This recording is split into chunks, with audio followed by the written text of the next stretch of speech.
let's shift focus to some of the earnings candidate then. And Mahindra Logistics is in focus. The stock is down about 6% because this time the company has reported a loss of 17 crores versus a profit of 1 crore in the same quarter last year. And if we talk about the margins, that too has taken a hit of almost 1% over there. So let's try and find out more onto the earnings and what is the outlook going ahead. And for this, we are being joined by the management itself. Rampraveen Swaminathan, MD and CEO of Mahindra Logistics, is joining us on the show. Hi, very good morning, Mr. Rampraveen. Firstly, largely the numbers have come below the street estimates. So what could be the reason for this underperformance? And when it comes to the revenue and the margins, what were the factors at play at this point in time? Because it was a festive season in Q3 that we have seen. And going ahead, will we see any moderation in the demand to continue in Q4 as well? On the revenue side, we reported a 5% year-on-year growth in our revenues. We were impacted to some extent by consolidation and site closures by our customers earlier in the year. And excluding the impact of that, revenue actually grew around 10 to 11%. Sequentially, some of our smaller businesses like freight forwarding and express actually grew in double digits. On the margin side, I think you would see most of the businesses are in a steady state in terms of margins.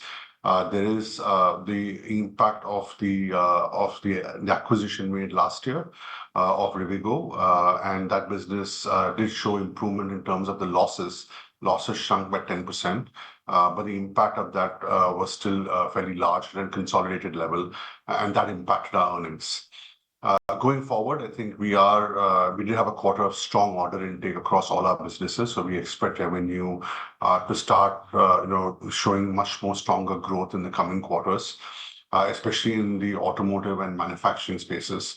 The Rivigo business continues to be in a turnaround phase, and I think we will start seeing losses shrink further as we consolidate returns. So we should start seeing some of the improvement coming through our numbers at an earnings level. Good morning, Mr. Swaminathan. This is Vinny joining in the conversation as well. What we also want to know, because there are a lot of headwinds that are global headwinds that are there in terms of trade. Do you see that actually impacting the company's freight forwarding business? Is that something that is a possibility in terms of the impact that we could see? I think the forwarding business, to a large extent, has kind of bottomed out. We're not seeing the sharp impact which we saw in the earlier part of the year.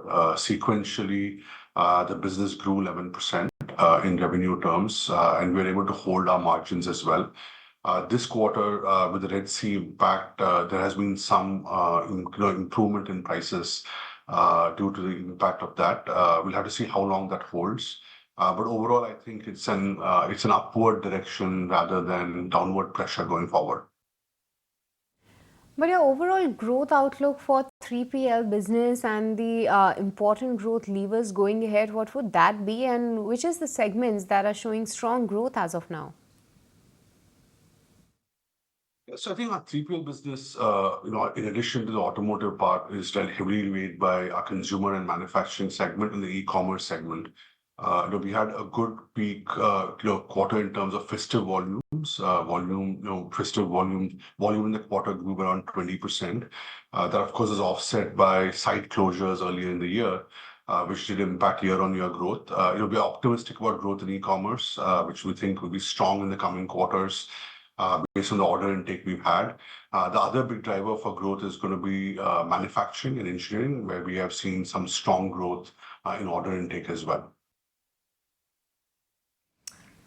Okay, thank you so much, sir, for joining in with us this morning on ET Now, giving us an understanding in terms of the outlook of the company going forward as well.